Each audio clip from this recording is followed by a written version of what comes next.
Apparently, ito raw yung sinabi ni Catriona Gray. Remember nung kapanahunan natin na fina-flash pa sa screen yung individual scoring ng judges? Yes. Ngayon, zero credibility ang results nila. Sila din nagluluto. Oh. Meron akong hula kung bakit nila tinanggal yung scoring and then why they refuse to show it on television. That in every segment, may scoring ng nagaganap. Yes. So I feel like if they only flash the Q&A portion, tapos biglang itong si 9.99 na Debbie Allen end up third place siya, Yes. it will raise more questions. Kasi baka naman si Debbie Allen naka 9.99 siya dito sa Q&A, pero mababa pala yung score niya sa different categories kung saan hindi pinakita yung score. That's why we should be aware of the fact that there's a running grade. Pero at the end of the day kasi lagi may masasabi yung mga tao. Siguro yung point nila is at least alam namin dun sa portion na yun, siya yung nakakaangat. So personally, para sa'yo, mas okay pa rin sana kung i-flash nila yung scores? I think yes. Pero kasi baka dahil bago lang yung organization nila ngayon, hindi pa nila alam kung paano laruin yung sistema.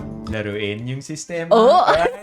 Ayun nga, siguro mas maganda nga na ipakita yung scoring na kahit isang portion lang. We cannot really control how people react to things. At least man lang sana pinakita nila yung transparency if ganun yung result.